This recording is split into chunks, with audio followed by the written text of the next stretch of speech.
Bradford here from the Independence Party. Thank you for joining us today. We have a very special guest today. Mia is a member and officer of our party, and she's just a really fascinating lady. And I'm just so super pleased that we get to talk to her today, because she's got some really interesting insight on a lot of the things that are going on in Canada right now, just from her own upbringing in Russia. So without further ado, here is Mia. Hello. How are you doing? Hi, Mia. So I'm just going to start us off, and I'm going to just get you to answer some questions like we kind of discussed earlier, and I'm just going to let you go. And so I guess I'll just start with because I mean, we already know that we can see kind of the corruption going on inside of our federal government right now. We can see that we're almost going to an authoritarian government. Our justice system isn't working for us. Governments like we have a prime minister who's had scandal after scandal after scandal, is still in power. Yeah. He's even in a minority government and has not been. There hasn't been another election since. So I guess I'll just start with asking you, you grew up in Russia, and you were there in the times when times got really rough and hard there. So, what are the initial changes that you started noticing in Russia before things got really bad? Yeah, like the interesting part of this is change is initially not perceivable. It feels like just like minor things, touches here and there, and then I call it an avalanche effect. The next thing you see it like it rolls faster and faster and faster, and then you get tanks on the street and people killing each other left, right, and center, and everything just explodes in the bloodshed. The economy falls apart, like it's non-existent anymore. Your money is non-existent anymore. Your savings are done. You can lose your house, your life, anything, every moment, like this. So it comes fast. When I was, I think, or 7, one of the kids at school, and like kind of protesters kind of family, and he's like, yeah, like the Soviets are not having to get like last long. And everyone's like, come on, like they lasted for like 70 years, so they'd likely would survive like a few more. And the answer was no. Literally, like in the next couple of years, everything just blew up in pieces. And I was myself in the same position of basically being an oracle, saying, that this is going to blow. Much later in my life in Argentina, when I saw like how the economical default comes in. See, this creeps in, and you have your peso to $1 American dollar, 1-to-1, is going to blow. People didn't believe me, but it happens. And the most important thing to understand that this change is, it manifests itself in the form of avalanche, but it builds up way before. And that's what we can observe here in Canada. Lots of movements and lots of small things. A bill here, another bill here, some sort of agenda pushed through the Facebook, some sort of beliefs pushed on through the schools, and then next thing you see, people are shaped in a way and form which gets them moving in a certain direction. And when they start moving, there's no way back. No easy way back. And this is when we start talking about, it's going to be a new normal. It's neither new nor not normal, but when it blows up on you, you already deal with a catastrophe. Catastrophic failure happened. And then you need to deal with the results. And those who started it, they hope that they're going to be in control. Good luck. So far, never happened, but they can try. And that's what I observe, honestly, like right now happening here in Canada. We started with the prime minister who was not a majority elected. Excuse me, but this means the democracy does not exist in Canada. Period. Like there's no excuse. Majority election says that the guy has to get major number of votes. He didn't. He cannot be a governor. He became one. He's an usurper. Spell it out. Say that he's an usurper. No, no one said so. No, minority government, whatever loophole. There we go. So now we got a guy who has no legal rights, truly. Well, legal rights maybe. Legal is fine. But moral rights, democratic rights, none. And he's now governing. He's now putting his laws.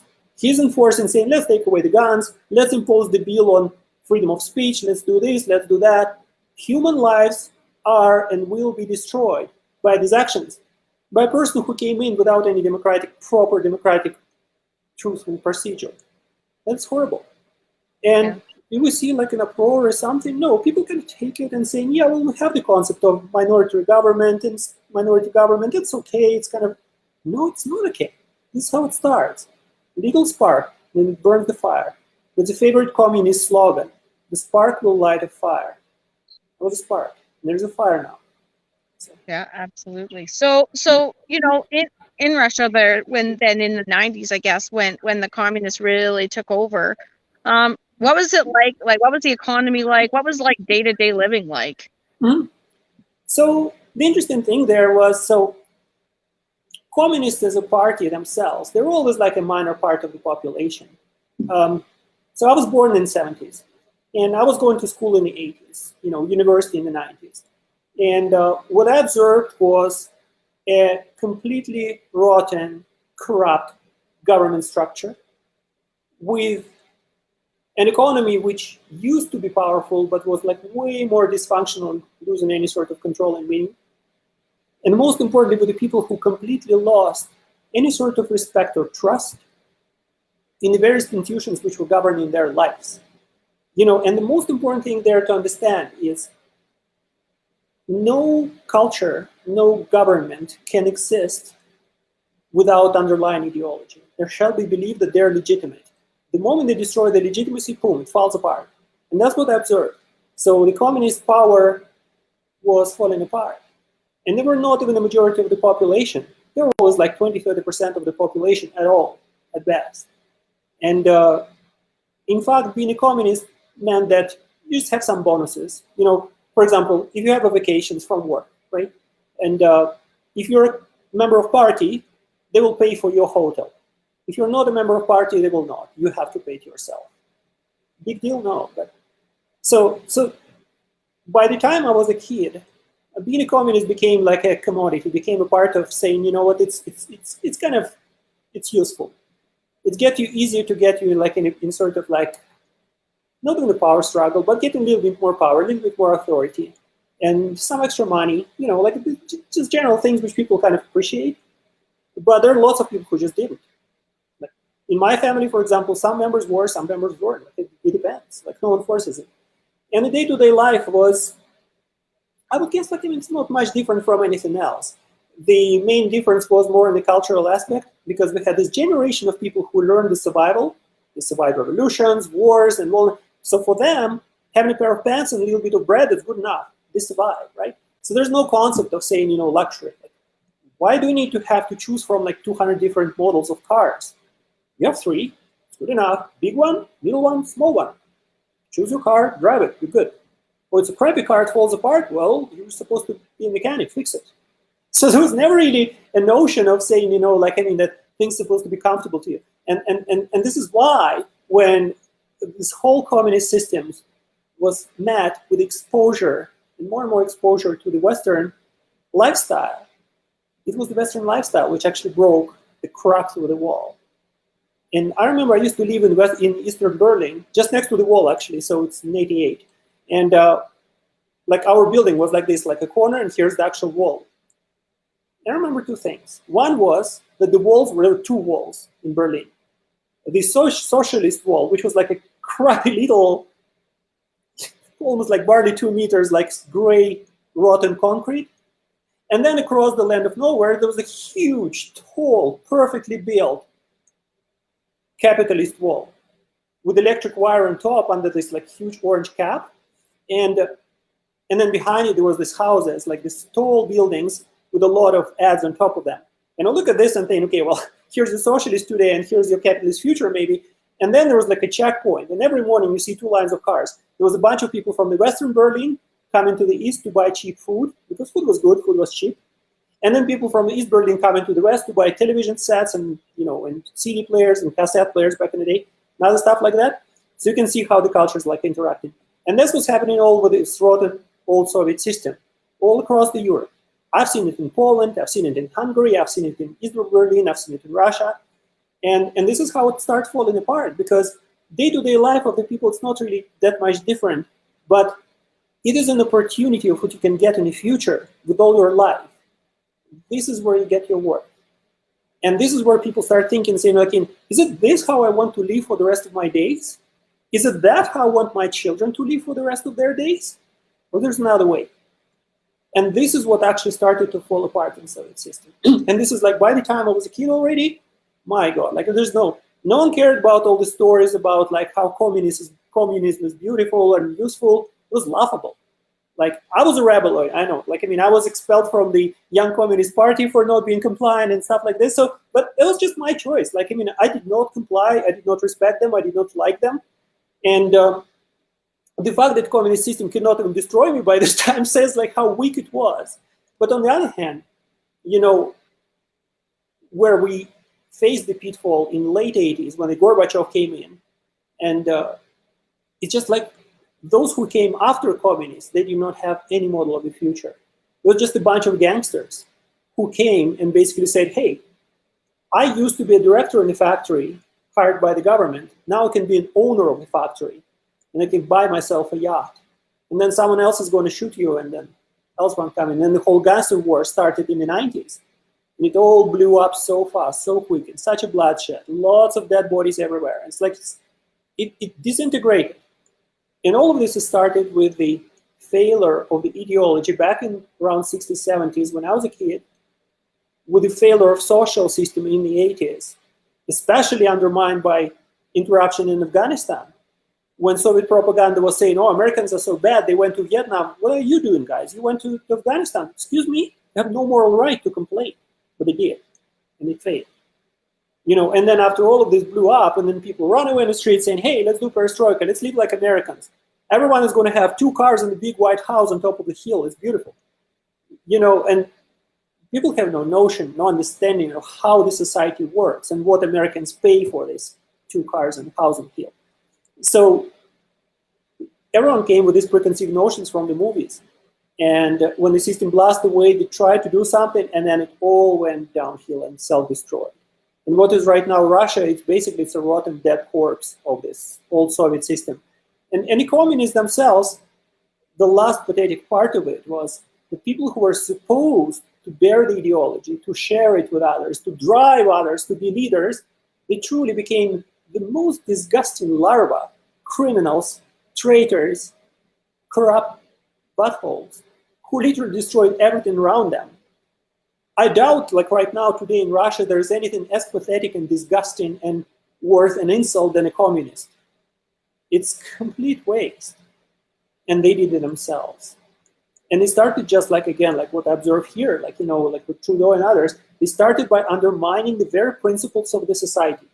You buzz the elections, you're not democratic, boom, trouble. You try to write the laws yourself without like actually talking to the people or listening to the people, problem. You ignore all of the, like what people put in line, all these petitions and whatnot, problem. So that's what they are doing today here, and that's what I've seen there in Russia. Same story. They fall apart, they fall to pieces by ignoring the fundamentals of how the society is supposed to work. They destroy it, and then everything falls apart real quick, and absolutely irreversible. So that's my thought. So, okay, so obviously, you kind of described a lot of what it was like, during that transition and why it happened. So obviously, you were a rebel, you got yourself out of there. So why don't you tell us the process for getting out of there, and then kind of what you did after that? Yeah, so, well, my family were travelers, and we're very much like, I mean, we're really interesting. Like, my ancestry is like, it's all the Scandinavians on one side, Greeks on the other side, and then like the Slavs on the eastern side. So like, I mean, this like really explosive trio. I have like Vikings, I have Greeks, and I have Russians. Well, what else do you need to be a rebel, right? So with that said, my family was always traveling. And it's interesting, like my family were all like, we had international journalists, we have scientists, we have people who really dedicated to use their brains. And the interesting thing is that the communist society actually was trying to kind of piggyback on this kind of people, but they didn't know what to do with them. And my aunt Nina, for example, she was like a mathematics professor, and she graduated like with golden diploma. Everything's perfect, like all the top marks, top grades, red diploma. She's going to like Europe, and she gets a PhD in Germany, and then she wants to complete it, and she goes to like Britain, and she gets like an extra one from Cambridge. So there was a wall for some people. There was a wall for lots of people who did not have that capacity of like jumping around and being special. I was privileged in this sense. I was lucky because my family was like that. We never cared about this. I started traveling, and so my first foreign country was Hungary in '86. And basically, yeah, I was just a school kid, right? And we started moving around because for us it was obvious. We can be everywhere. So there was non-stop. So when I came to the West and they're saying, oh, there was like the Iron Curtain, I'm saying, I didn't notice. Like, like we're always going through it all the time. But then the important thing to understand, it's us, right? And for many other people, there was a curtain. And it was quite clearly imposed. For example, if you're a trucker, right, and you want to make some money, okay, basic trucker salary, 160 rubles, 120, okay? You start with that. You start driving a tanker truck. With the tanker truck, like the 18-wheeler, you start making 200 rubles, good money. You want to drive it in the north, you drive in the north, 300 rubles now. You want to drive it abroad, say to like, East Bloc countries, first you get permission to drive to East Bloc. Then you start going to Finland, which is a capitalist country but kind of friendly. Then from there you keep moving on and on and on. And next thing you see, you can drive all over Europe. So they had this, like Soviets had this staged idea of how to open it for the people, so not to like open a floodgate basically. And it was working for lots of us. And then there are people like my family who just like by the intellectual capacity were privileged to kind of travel around. And there are always lots of people who didn't care. Lots of people who just live in their village. They don't even come to nearby city, let alone going like somewhere else. And to me, there's nothing wrong with this. Like, I mean, if people want to stay in their place, that's fine. What was happening though is when you need to make a decision, which is truly impacting the way of how your country exists, how it interoperates, you need to have this vision of how people live outside. And I know that to me, it was a learning experience. It was a learning experience to come to the West. It was a learning experience to discover it. And I lived, worked, studied in a bunch of countries. I was in Germany, France, Switzerland, Italy. What else? Like all East Bloc countries, obviously. Then I moved to South America. I spent quite a bit of time, and almost 10 years, yeah, in Argentina. And I lived and worked in Brazil as well, traveled across, Chile, other places. And then obviously North America, United States, Canada, you name it. So I've been around, and this gives me a huge perspective of how things are, because one will never learn this from the stories of other people, from the books, from the movies, from especially if they come with agenda, preconceived notions of how things are. No, you need to see it with your own eyes and think it. I remember like very simple stuff. In Italy, right, I was just driving a little motorcycle, this 50 cubicle, scooter, and I get to this like beautiful little village in the mountains. Tiny little houses, like the lovely, red roofs, and everything is so vintage, so ancient, so pretty. And I come there and start chatting. I barely speak Italian, but I speak Spanish, so I was able to kind of explain myself to the lady there. And first thing I hear, she's saying, "Okay, this place is crap. The sewage is not working. Electricity is off every other night and whatnot." Can you imagine how it was with Mussolini? When Mussolini was alive, this was the beautiful village, the best here around. And now it's total crap, and this goddamn socialist from Bologna, which is ruling here, it's all garbage. So this is a perspective you can only gain if you live there. There's no way to get it from the movies or TV or anyone reporter coming and telling you. So this is why, for me, travel was a big deal, and I enjoyed this, and I was doing this on purpose. And every time I traveled, every time I get somewhere, I lived with people, not in a hotel, no, with friends somewhere where I can actually see them day to day. What do they do? Like, how do people use it? Like, I mean, what do they do? Like, how do they use the washroom? Like, where do they go in the street? Where do they buy food? How do they cook? Like, in real life, not in the movie. And this is like, I mean, what I guess gave me my perspective and where I'm coming from. So my examples and the ideas and how I see things, that's where it comes from. So I had this huge kind of behind the iron curtain story, and I had the whole exposure to the West. So the balance. So I guess, the next question I would have then is, I know you didn't live in Venezuela, but you do have a lot of perspective on that. And I mean, it's just a really interesting story. And I know you have a really good understanding because you were in the vicinity, I guess. And like I said, you with your world travel, that's just given you a lot of perspective on what happened there. So I don't want to necessarily compare Venezuela to Canada, but in a way, I would like to see where maybe some of those similarities are, to the complete collapse, So give us some perspective on that. For sure. I think it's actually surprisingly close, scary close. Not necessarily in the details or the presentation of it. But in the way how cultures are, in the way how things are in the country, we're dangerously close. And here's what happened in Venezuela. Sorry, Mike. Oh, okay. So sorry, my son is just getting around here. So what happened in Venezuela is the following. Effectively, it was a country just like any typical Latin American country, governed by a bunch of families. That's a similarity to Canada. In Canada, oligarchic families are controlling the entire economy. So they're the same story. Now, these families are basically getting under two major umbrellas. Very abstractly, there was Cartel del Sol, which was basically selling all the drugs and everything, and all the infrastructure around it. And then there was another one who were more like industrialists and basically like more of a politicians, I guess, who wanted to control like, the oil and gas and other stuff. So then at some point there was this misbalance in between the two, and the army, who was controlling the drugs mostly, got in power, and they put Chavez, right, who's representative. And this was for the first time the whole economy went kind of sideways. And this is when they started to nationalize all of these kind of industrial pieces, because industrial families basically lost to the military. And military had tons of money because of the drugs, right? So drugs were good, industry was not good, so started kind of falling sideways. This also shows what may happen in Canada, because Canada is very limited the same way. We have this like little kind of families controlling everything, and it's so easy to tip this whole thing over. You kill oil and gas in Alberta, guess what happened in Ontario? You kill the transportation structure, like, the whole logistic things in Vancouver, what will happen to Mississauga? There will be immediate impact. So it's the same story there. And when Venezuelan kind of pie tipped over, the thing was that really, when the military, who is like very much like the drug sellers, drug dealers, effectively, drug transporters, I guess, which is common for lots of Latin American countries, they basically got in power, they started to spread. They started to eliminate everything else.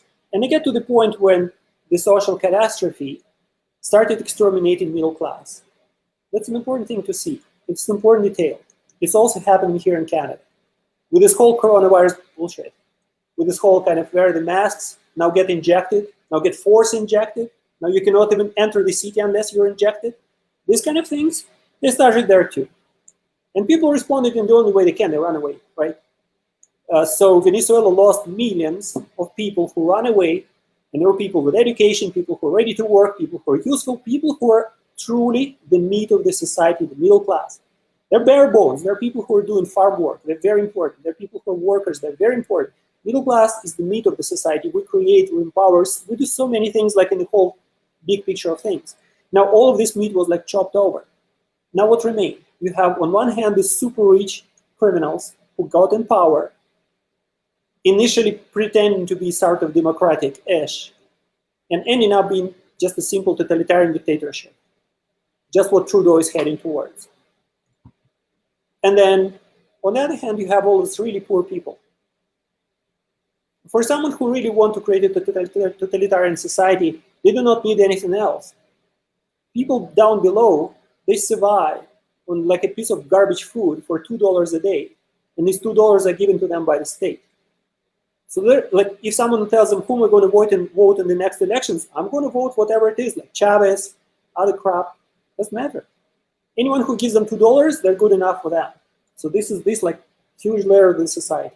And if someone's trying to poke out from there, they have something called colectivos, which is the criminals, actual thugs, left out from the prisons, given guns.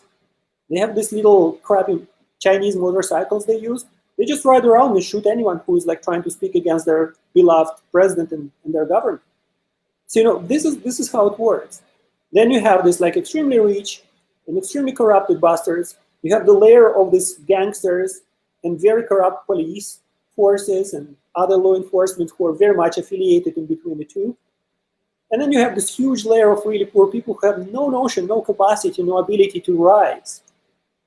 They can bubble up kind of a little bit, but this is it. They survive, and they have their soccer tournaments for free. They have some cheap garbage food. This is it. And the whole country goes down like that, and it basically just a disgusting feudal structure. And all of that happened in front of our eyes in the past couple of decades, right? So when I look at Canada, I'm thinking like it's because we're going in the same direction. There's a government government which is trying to kind of ignore the fundamental institutions, the fundamental values of the society, destroy them, step over them. There are people who are like basically government which is playing this populistic game of lies, of deception, of basically trying to fool people into becoming submissive. They're, piggybacking on something very important, like, saying you don't need to wear masks just because you're like infectious. You need to help others. So they play on something which is a very decent human capacity, but they turn it around to make you submissive, to make you enslaved. And basically with this little effort to draw us down to this level of $2 crowd standing in the morning for the welfare of food. That's the trouble I see here. Honestly, I just like, and I've seen this, not Venezuela is just one great example, but other Latin American countries are very similar. And Canada should really look at them. We're so similar, even though we're so different. No, I can, and there is like, even like their industry and stuff like that, like there was some similarities for sure. And especially with what's happening right now. So, at the time, obviously, so how long have you been in Canada now? I was basically like since late zeros, 2008, 2009. Yeah, so. Okay, all right. No, so like what made you come here? Like, was it like did you choose, or did it just end up being like you fell here through work? Random. It was random. Purely random. I was just working. Basically, I was working for a company which was sourcing specialist for Google, and then they had like an offspring project in Toronto. And it was actually for some American companies who worked with American partners. So when I finished with Americans, Canadians says, we want you here. And they brought me in. And I initially did not really have much objection because I was coming at this moment from Argentina, which was deep in crap after the recent collapse. And I would say, you know what? That's the chance to. I wanted just like for a moment, can I just live in a place where people are not idiots and we can just have a normal life? And in like just in a decade we have this, and I'm like, okay, I guess there's no chance. We have to deal with that. I know, right? It's like, we but I mean, that's the thing, right? So so I kind of talked about this already. I'm just wondering, can you still hear me? Yeah, you're kind of sideways, but I can still hear you. Oh, now I can't. I guess I'm still live, but I think Wiki disconnected.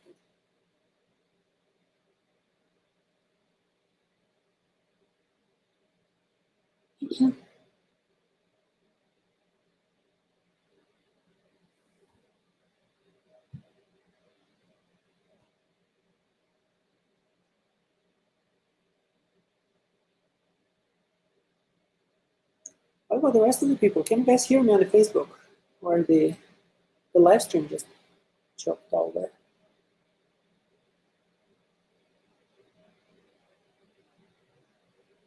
Maybe we got Mr. Zuckerberg and his bots so angry at us. Yeah, who knows? Yeah, I'll just wait for Vicky to rejoin. I know there's just a couple of minutes. If you feel like if you have any questions, guys, feel free. There's chat here, so I guess I would be able to see what you're typing in the chat. So if you have any questions or something I could share in the meantime, I'm really happy to do it for you.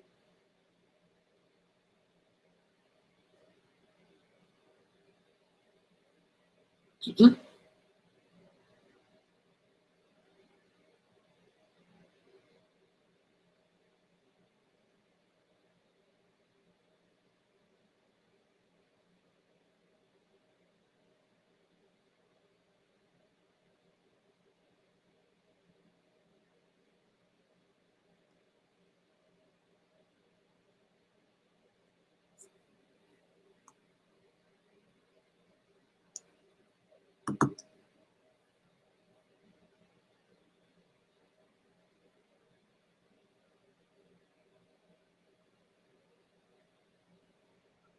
There we go. There we go. Sorry, my phone overheated. I had to switch to a different laptop. So, welcome back. Anyway, at least I didn't lose the feed. But yeah, my phone said no, it's too hot, and it died. So anyway, so where were we? So we were talking about you coming to Canada. Yeah. So what are the biggest things right now that are concerning for you, just based on your experience that you've had, in your life, that like I said, I know we talked about it a little bit with what Justin Trudeau is doing right now, Yeah. but even at a provincial level, do you see anything that really Oh concerns you? yeah. Yeah, absolutely. I have seen you voting for Kenny, and I do understand that this is a protest vote. I do understand that in a lot of cases people just said no to previous government, and they say, okay, we want conservatives, just anything but not that. Not the best way of voting, honestly, guys. Like, democracy is a critically important opportunity to make your voice heard, and it should not be thrown out in spite. Lots of us did vote for Kenny. The hope was that he will be different. And he turned out to be like the most disgusting traitor, honestly, if I think about the people who vote for him, because it's honestly like he embraced the agenda of the people who are destroying the very values which must be of any value for conservatives. Like, this is just not even funny.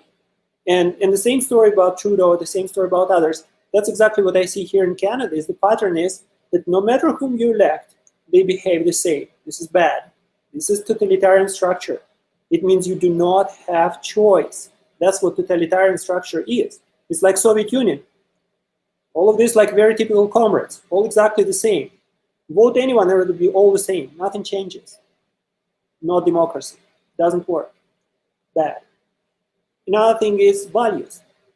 The Canada tried to be like a melting pot for multiple cultures. Okay, great intent, sure, here. But now, who are you? Who are you Canadians? What does it mean to be Canadian? Do you know this? Like, do you have like anything which will say, this is my value, this is meaning to be Canadian for the rest of the world? Anyone see this person and says, what this person stands for? Is it freedom? Oh, it must be American. Bombing everyone for freedom, they're good. It doesn't matter, they have value. You look at someone saying, like, who built this like super high quality product? They're from Europe. Oh, Germans, sure. Like these kind of things. Every nation has a set of values which define the culture. What about Canada? Nothing. So instead of working on defining yourself, instead of providing an example for the cultures who are coming here and melting, people who are open to try to be part of you, instead of thinking this, just dump it in all in like this huge amorphous mass of nothing. Allow everyone do anything, like, just completely lose your face, not even having a face to begin with. And now the critically important fundamental institutions which made Western civilization so powerful are getting betrayed. Democracy is getting betrayed. Freedoms are getting betrayed. Essential liberties are getting betrayed. Freedom of speech is getting betrayed. Look at the Bill C-63. Jesus Christ. How can this be done in anything which pretends to be a democratic state, a free state? Nothing like this. So that's what I see. Like, the key things are getting destroyed. Yeah, no, and I think a lot of us are. Unfortunately, I think I wish a few more people would kind of turn off our paid for media and realize that it's actually propaganda and it's not actual facts. But Oh, yeah. Again, that's our job, right? So that's what we are working towards. So Get it out loud. on that note, like, what are the things that you've seen that have been successful for movements? Like, I mean, have you seen, in your travels and in your experience, some things that have been successful for getting people moving in the right direction? Mm-hmm. Definitely. Even though I did see a lot of intense failing, but I did see people rising. And it always happens one and only one way. There's a certain set of values which are specific to a group of people. They share them. They're ready to stand for them, not in theory, not in the words, sacrifice their life for them. And this is the kind of people who have a chance to stand for it and make things happen. You look at what's happened in Ukraine, for example. Like it or not, treat them in any way. They have their own set of values. They stand their ground. They fought back. Yes, their state is very creepy right now. It's like it's very dependent, it's not very powerful, but they try and they keep pushing towards something which is their idea of their identity, of their culture. Many other countries did it in history. Israel did it in their history. Even Russian communists did it in their history. They failed afterwards, but in the beginning they have the same idea. So this is what I think is the key portion. Of all I know from the nearest history, from what I observed personally, the most important thing is get together based on the ideas, on the values we have in our heads. What is it we respect? What is it we're ready to live for? What is it we're ready to raise our children towards? That shall be united fundamental things, and we must stand for it. And no amount of political correctness or prohibiting bills or any sort of fine or anything that could not possibly push us back. We must be ready for the sacrifice. And that's exactly what makes things started. When even small groups of people, but very dedicated, organized, standing for something they share, they're invincible. I will give that very ugly example from we all see it, just recently, Islamic State. Massively despicable in the way what were they doing from a human perspective. But if you think of how they did what they did, they started with one phrase, which said, I'm not going to leave on my knees. However lifeless it is for what they actually did. But this is what made young kids get in the car full of dynamite and blow themselves up with a bunch of soldiers. So, ugly example, I know. But truth could be ugly. Could be capable. And I'm not saying of any sort of despicable acts. Just standing for this, even just rising a button, going and voting for the right person, or being the right person to vote for. How many of us have these values? How many of us share them? This is what we need to think about, really. I think to start. Thanks, Mia. No, that's awesome. So I'm going to wrap this up, and I just want to thank you so much for your time and your insight. I think you're just such a brilliant person, and I actually hope that we'll do another one of these interviews with you. Just I just think you have so many wonderful, great ideas, and I'm so thankful that you joined our party, and we get to experience your experiences through you. We get to and actually gain that knowledge. So again, I just want to thank you for your time tonight, and yeah, I think, and then I'm just going to wrap it up. So you have a wonderful night. Stay on the line. I'm going to put you in the back room for now, and we'll chat after. Thanks, Mia. So thanks everyone for joining us tonight. I just feel, like I said, so blessed that we got to have Mia here today, and like I said, she's going to be, I know, an invaluable member of our party, and what she's already started contributing to us is, I don't know, far more than I think I could have even asked for. So I would just like to end this by asking that. If you have anything, skills that you want to offer, get involved with the party. We do really have to start moving. We have to build constituency associations. We have to build membership. And if you have that passion, you don't necessarily have to be the front person. I mean, if you just want to help out in whatever way that suits you, just reach out. Get in touch with us at comms, COMS, at ab-independence.com, or get a hold of us on our website at abindependence.com. Again, you guys have a wonderful night, and we will talk to you next month. Bye for now.